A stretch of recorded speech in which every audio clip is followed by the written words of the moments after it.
What's going on, y'all? Machiavelli Mills TV. I hit the like button, hit the subscribe button. As I told y'all earlier, I'm in my grandmama's house, so I got a different background, a whole different setup today. But anyway, man, I'm looking at the Breakfast Club, right? And they asked the question, is it racist if you prefer same race relationships, right?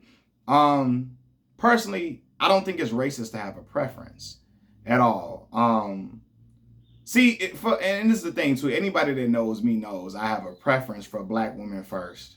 I've always been like that. Black women. If a fine black woman walk in a room and fine women of other ethnicities walk in the room, I'm looking at the fine black woman first. Like that's just who I am. And a lot of it had to do with the environment I was raised in. I was raised around nothing but black folks, right? So naturally, I've always looked at black women with a certain different, like a different type of, um, it's not lust, but I always looked at black women with a different type of, feeling. I've had nothing but supportive black women around me. I grew up around these black women, so my attraction is always gonna go to them first, naturally, right? And then when I got older, started to get more conscious of certain things, and you gain more knowledge. I started to understand, like, it's best that I be with a black woman. For the man that I am, for the way that I'm set up, for the ideologies I have, it's best that I be with a black woman 100%. Why is that?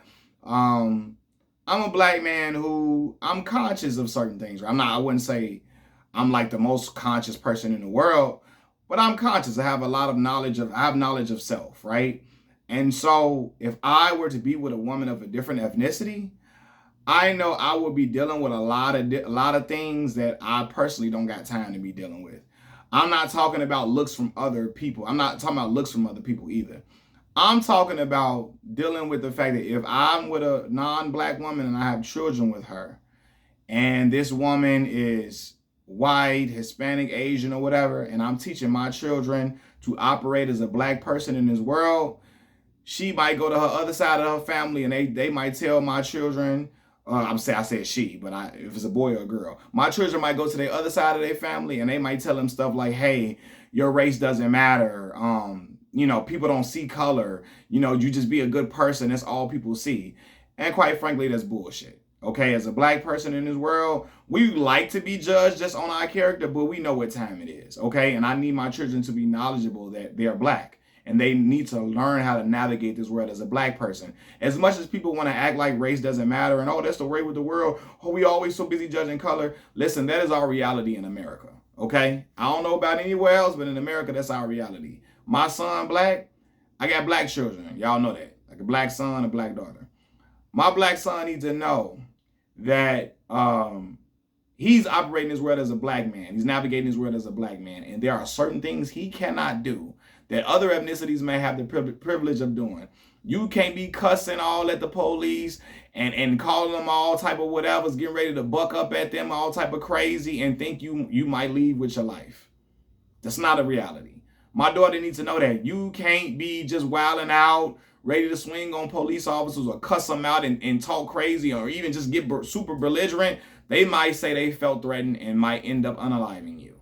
Okay? So those things, I don't need nobody else interfering with my teachings to my children, like those type of teachings, because it's important, and if I'm with a woman who is non-black, her family, her other family might tell them, hey man, it's all right. Hey, you shouldn't worry about race. You shouldn't worry about being black. Hey. No one cares about that, man. It's all about the content of your character. You're a good person.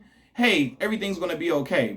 And that's not true, because there were a lot of black people who were good people who were gunned down unjustly. They were unarmed and got killed by law enforcement. So I don't got time for stuff like that. I need my teachings to be my teachings, and I don't need somebody else on another side of the family telling them that my teaching is BS and that, that they should be just fine. They don't have to worry about color because people don't see color in this world. That's false. Okay. But so when I think about things like that, and I think about like, how black families were systemically torn apart during slavery, right? And how that has had a negative effect on our relationships that we have with each other, black men and women, to this day. We constantly at war with each other, talking down to each other and all of that. it's important for me to support Black love, to celebrate it, to uplift it 100%. Now, I don't make fun of anybody that's not with a Black person. I don't denigrate anybody. I don't judge people who not with with a Black person at all, because some of my closest people in my life who I love dearly are not with Black significant others. Some of the closest people to me are not with Black significant others. So I'm not gonna judge you or mistreat you if you're not with a Black woman or a Black man or whatever, right? I'm not gonna do that.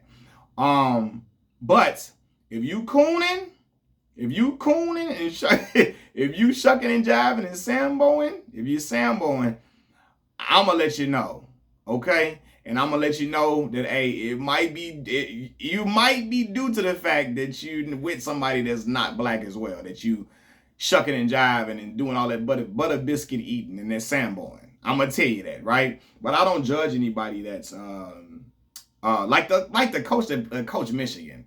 I'm gonna get to that in a minute, because he was doing a lot of samboing, shucking and jiving, and when they asked him about Black coaches in college football getting opportunities, and he went on rambling because he didn't want to talk about race, and that came down to the fact that he didn't want to make his wife's family. He had a white wife. He has a white wife. Michigan's head coach. He didn't want to make her family and her uncomfortable, so he didn't even want to talk about race. And that's the problem too, man. I find that a lot of brothers who are, and I don't know about, sisters too. I'm saying I've seen this with men too, but women do the same thing. What am I talking about? I've seen it with women too. A lot of Black folks who are dating outside of their race, they start to try to act like they don't see that racism exists. They don't want to have any conversations about race at all. Like, they try to act like it's something obsolete that is not there. Like race is just something that is just, ethnicity is just something that's just a figment of our imagination. And I don't like that, right? And they do that because they don't want to make their significant other or their significant other's family uncomfortable. So they have to walk on eggshells instead of being themselves. I don't have time for that, y'all. I'm a Black man I'm named after Malcolm X. You're gonna see me telling Malcolm X happy birthday on my social medias. You're gonna see me uplift Malcolm X on my social media accounts, on my YouTube. You're gonna see me I'm gonna have a lot of pro-Black ideologies. I'm gonna have show my Black consciousness with the way that I think about subjects, with the way that I approach certain things. And I don't have time to be getting looked at sideways from other people.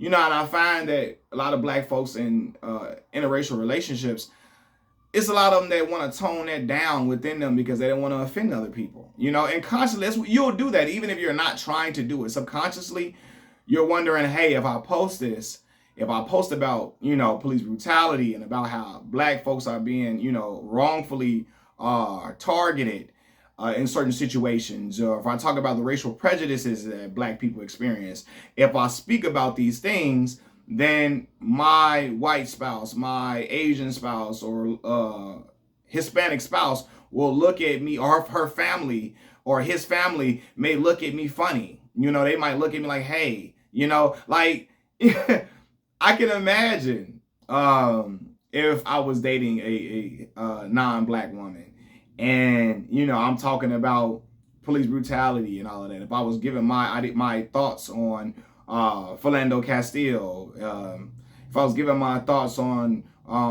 George Floyd or Alton Sterling and something in those situations, right, where Black men were had their lives taken by law enforcement, and if I was giving my opinion about how Black folks are policed and how Black folks are how Black folks are, what's the word I'm looking for? How Black folks, racial prejudice comes into play with these law enforcement interactions that Black people have. I can imagine my non-Black significant other and her family looking like, hey, Malcolm is sounding a little Malcolm X-ish. He's sounding a little Malcolm X-ish. I don't know. Hey, he's scaring me. He's he's really scaring me. You know what I mean? And I might get them looks like, oh, he looking like they might start looking at me like I'm a rebel or a what's the word I'm looking for? A radical. And to some people that may be the case, but I can't be dealing with that, y'all. I don't have time for that. You know what I mean? Because I'm not gonna change how I feel about these subjects and who I am to fit in with anybody. You know what I mean? I'm not mistreating anybody based on a race. I'm not talking down on anybody based on a race. I'm just merely standing up for my people and using my voice to speak up for my folks, and I shouldn't be looked at crazily, you know. So yeah, those things would have me not being in an interracial relationship, honestly, because of the things that come with that. And then yeah, like I said, when you think about how black folks be in tour with each other so much on social media, black men and women, I'm talking about, we be at each other's necks on social media. And a lot of that has a lot of effects with a lot of things that happen within our communities and ties back to even slavery times and all of that, right? And yeah, when you see that, I want to uplift and celebrate and support black love, you know? That's why I salute a lot of black brothers, athletes who are married to black women. Because it's easy when you get money, you get access to money to go to other communities, and you know, you date other women in other you're in other environments, so you date other women of other ethnicities because hey, you're around different things. So when I see a black athlete that's making millions of dollars being with a sister, that's salutable, you know, because they have access to women from all different ethnicities. And they're choosing to keep their wealth, their finances within the black community, poured into the black family. And that's commendable. You know what I mean? Furthermore, man, I ain't gonna lie. This is gonna sound bad if I say this. But I'll look at like Jamie Foxx, right? Jamie Foxx is known to be, he love white women. His daughter is with a white man, right? And at some point, Jamie, you ain't gonna be able to tell Jamie family was ever black at all. At all, right? And again, your kids gonna do what they wanna do, but a lot of times they do what they see their parents do. But sometimes they be around, they date what's in their environment. But like, man, I want y'all to be able to tell my family was black. That we black folks, that we come from black people. I'm proud of being black. I got black pride. I want you to tell that we are black folks.